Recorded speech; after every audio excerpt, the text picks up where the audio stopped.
most people consider Tai Chi to be that weird thing that old people do in the park, which is true, but there's also a lot of more nuanced things, a lot more to Tai Chi than just slowly moving yourself around in the park.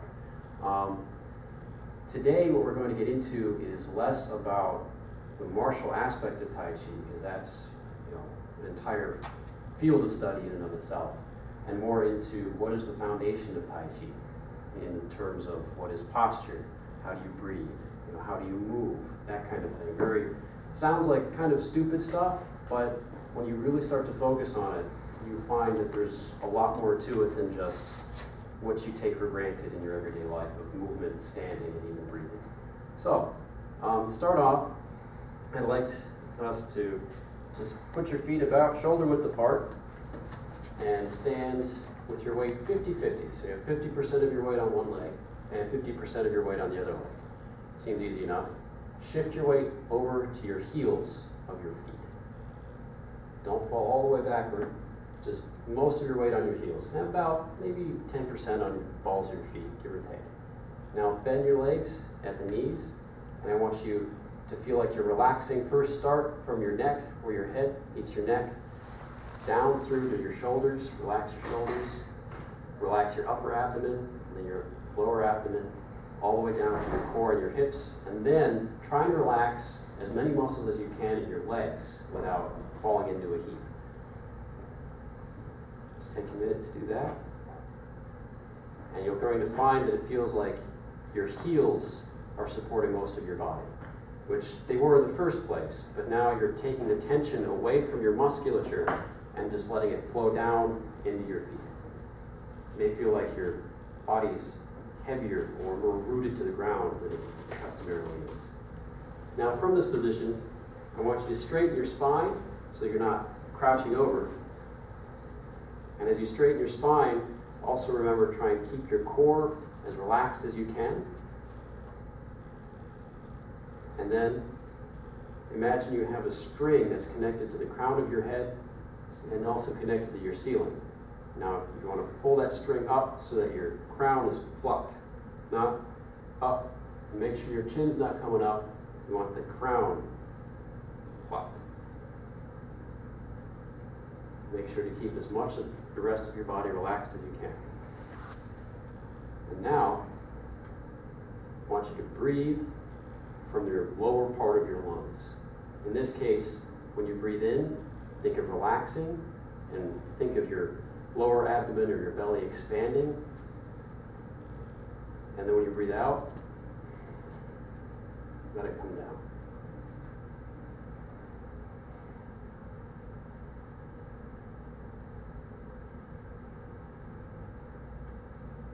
Now, using your back muscles, bring up your arms so that it feels like you're, I hate to use this term, but it feels like you're hugging a tree.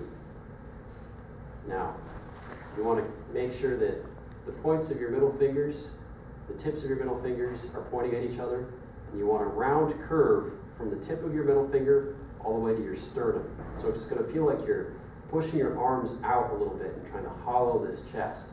Careful not to lean over and attempt to hollow. Just keep your crown plucked and push forward. And relax. Inhale.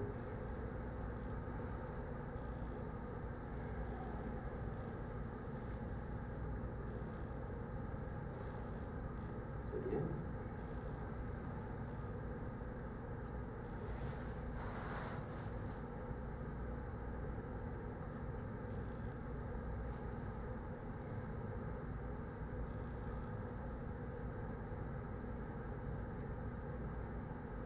Now, as you inhale, think of drawing your attention from your tips of your fingers and the tips of your toes inward towards your core.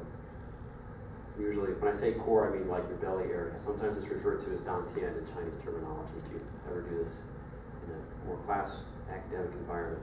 So when you inhale, think of bringing your energy, so to speak, if you wish to think of it like that, from the tips of your fingers all the way in through your arms and then down into your core, from the tips of your toes, up your legs, into your core.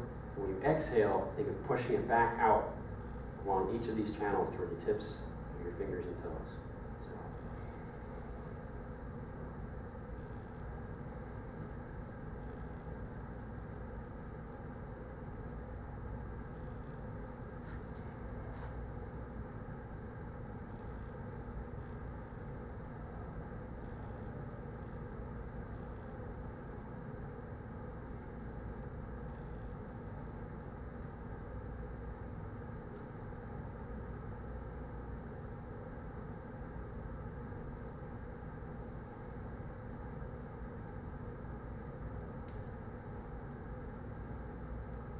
Remember, relax as you inhale, pull inward, and contract, and relax again as you exhale. Try and focus on relaxation. Sometimes I found it easier if you think of each muscle connected to a circuit. You can find these circuits and isolate these circuits and just let them snip off one by one until if you snipped off any more, something would just fall and you'd fall on the ground. Still fall on the ground. Does anybody feel anything different? No. Yes.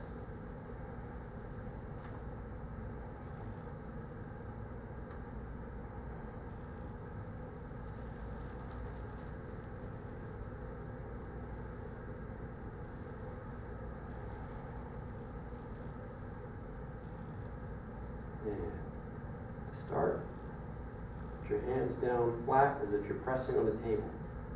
Now when you inhale, do what we were doing before, as you imagine taking your attention, your focus from the tips of your extremities all the way to your core. And then when you exhale, think of pressing down on the table. Don't actually press and exert pressure. Just think of doing it. Focus your intent on downward pressing through the palms of your hands. Inhale. And exhale, press.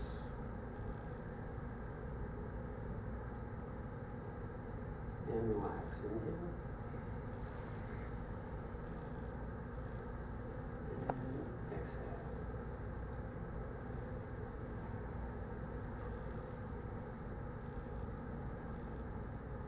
And again. You may feel like the palms of your hands heat up, or you have some pins and needles.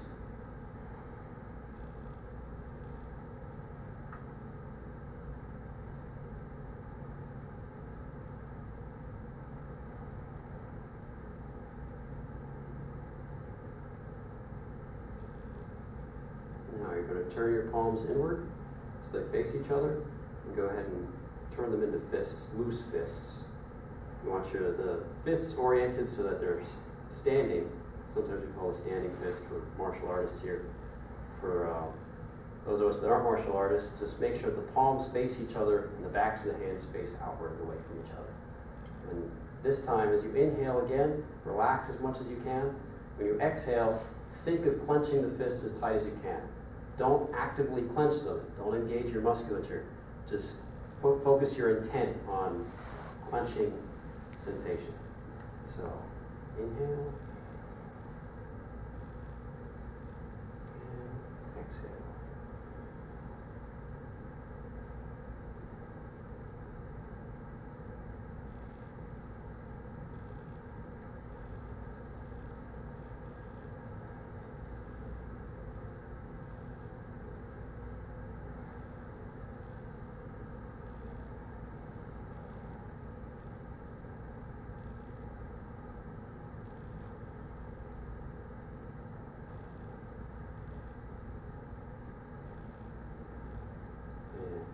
Raise the fists up.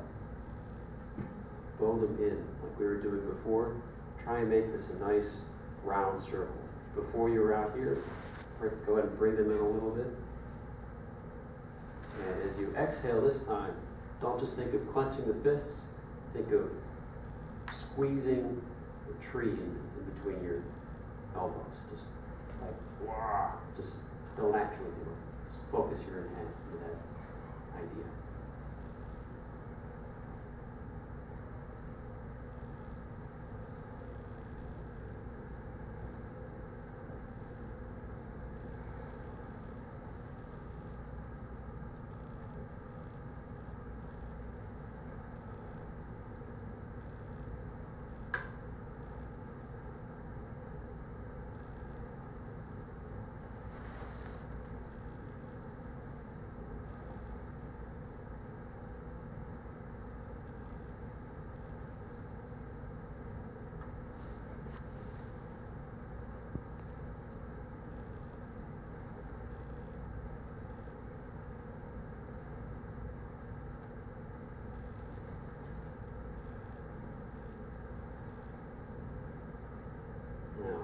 your hands up. And you're supporting a shelf. Not too far in, not too far out. In between. And as before, for the first part, only this time in reverse, think of pushing upwards on the shelf as you exhale. And again, as you inhale, try and relax as much as you can. As you exhale, exert the pressure upwards.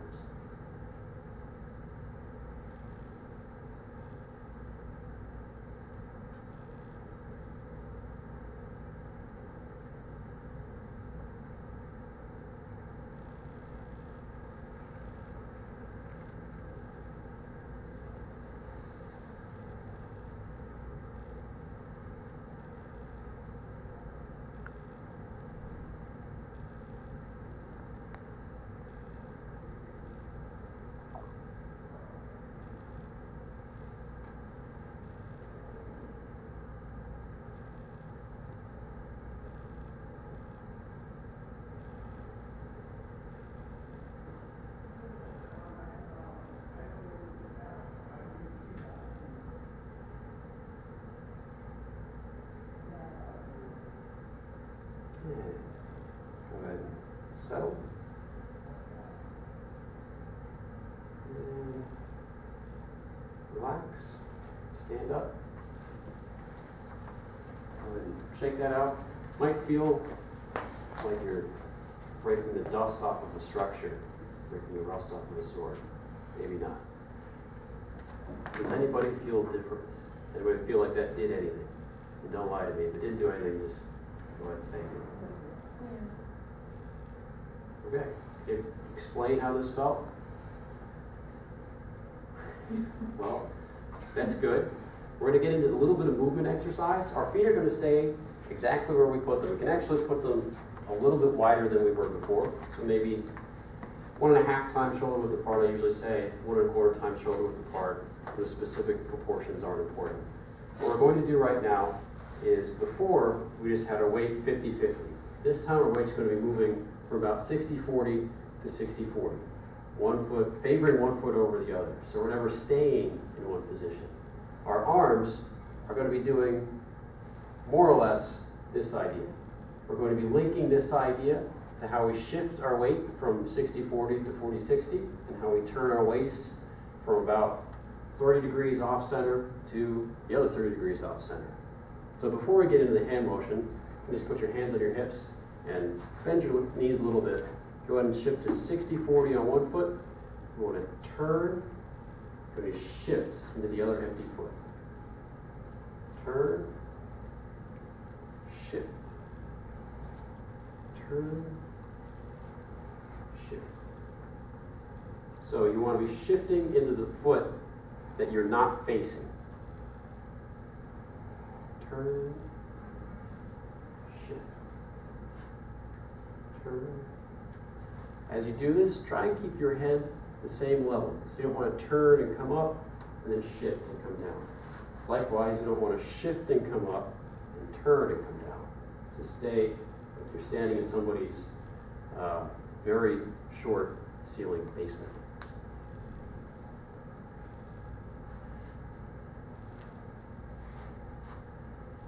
And remembering our principle from before, when you shift your weight into the heels of your feet as best that you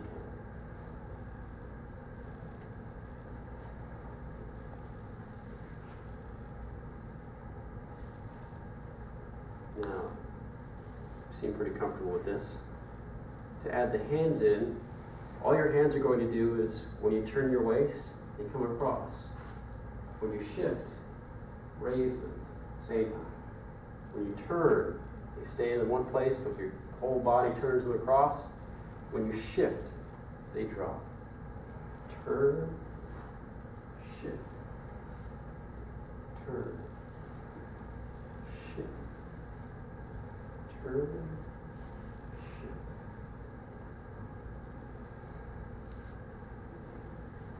Good. So as you shift your weight, your hands will move either up or down. As you turn your waist, they will move from one side to the other.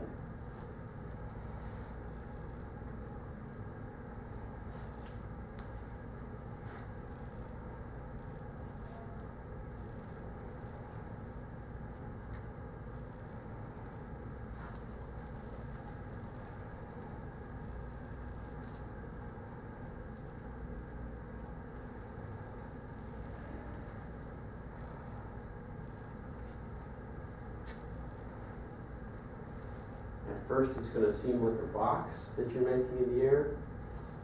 As you get more accustomed to shifting and turning, it'll turn more into a circular shape. 2 circles, really, with 2 different hands.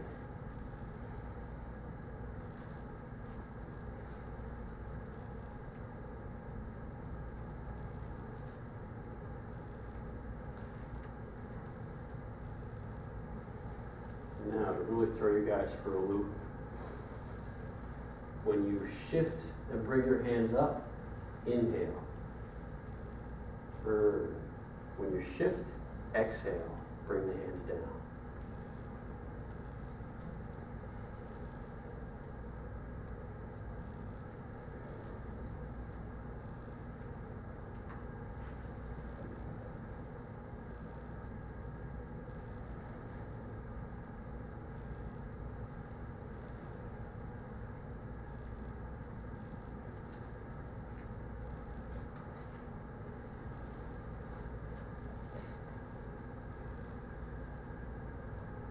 And stop.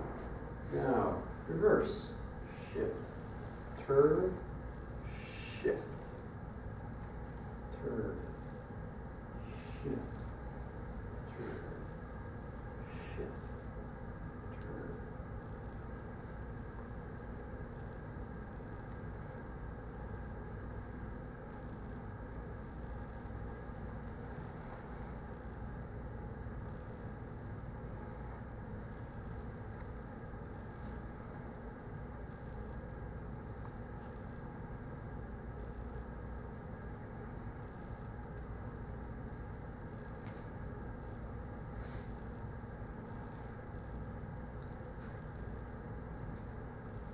So who here thinks they've got it? Slightly. Who wants to do something crazy? We all do. Okay. So, just follow me. You're going to be doing this motion with your hands, except you're like we're doing before, we're linking it to shifting our weight and turning our waist. Shifting our weight, turning our waist. Just like before, if your hands are moving up and down, what are your feet, what are the rest of your body doing? Shifting from side to side. So, just like here, shift your weight. Shift your weight. This time, shift your weight. Hands move up and down. This way. Turn. Shift. Turn. Shift. Turn. Shift. Turn. Shift. Turn. Shift. Turn. Good. Shift. Turn. Good. Remember, you want to be shifting into the foot that you're not facing. Shifting backwards, so to speak.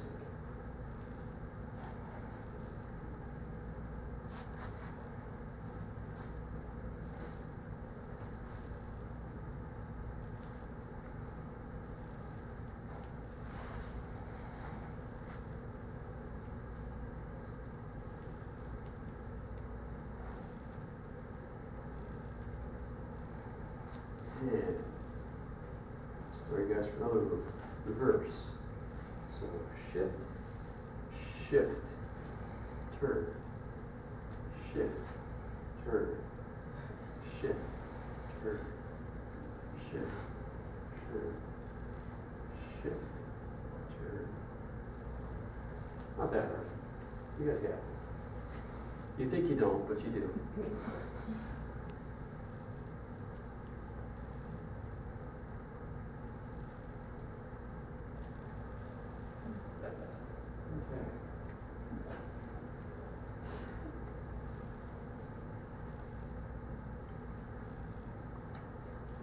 Switch.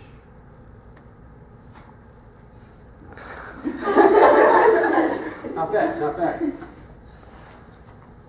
I've had students that I've worked with for 3 months and couldn't do this. So, not bad. When did we start? Is that about time? You've gone about 20 minutes, Okay. 21. I'll give it a short demo and then hand it back to you. Okay. And show you a demo of what Taiji actually looks like. There's 5 different major styles of Taiji, and they've got their own eccentricities and whatnot. The style that I teach both with the UMBC Wushu crew and with my own practice is called Chen Style Taiji. It is considered the first documentable form of Taiji that we're aware of, and of course when it was first supposed to have been invented, or however these things come about in the 17th century, I believe, it probably didn't look like it does now. That's how martial arts work. It's okay. The principles are all the same.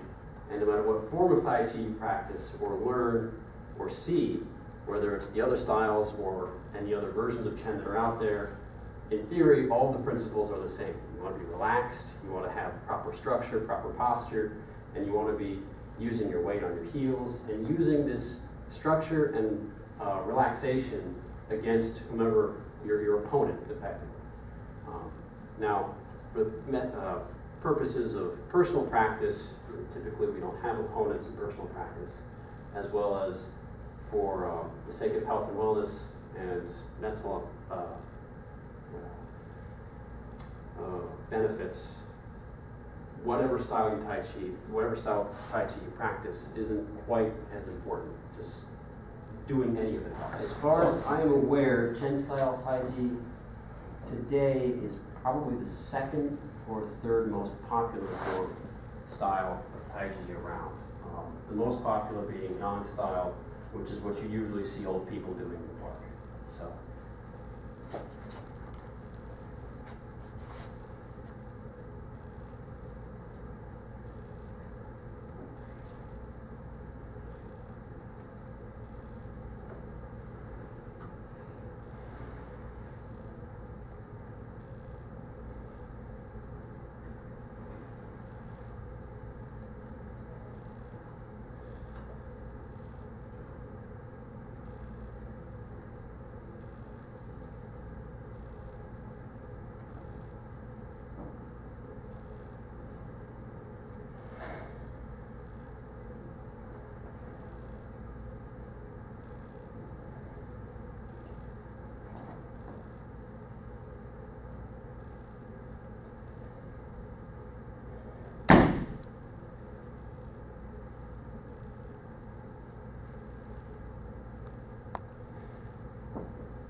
questions, comments, concerns?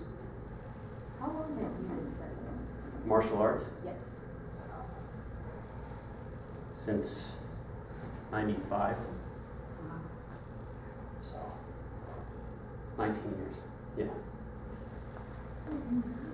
I started Chen Taiji specifically 04, give or take. So,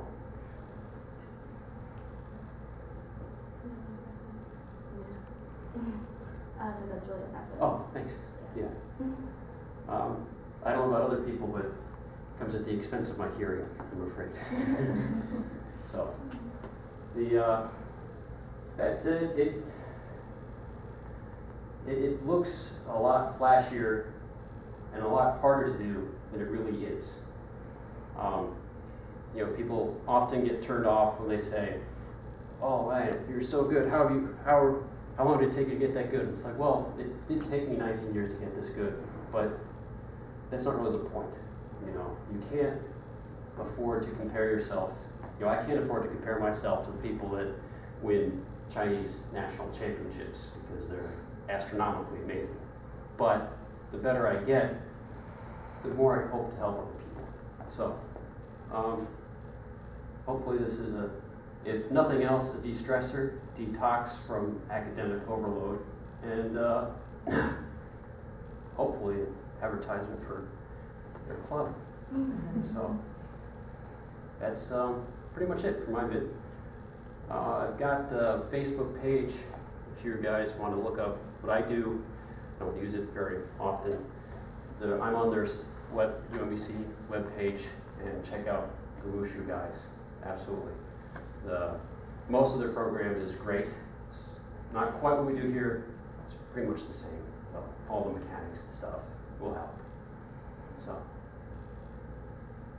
okay, back to you. Thank you.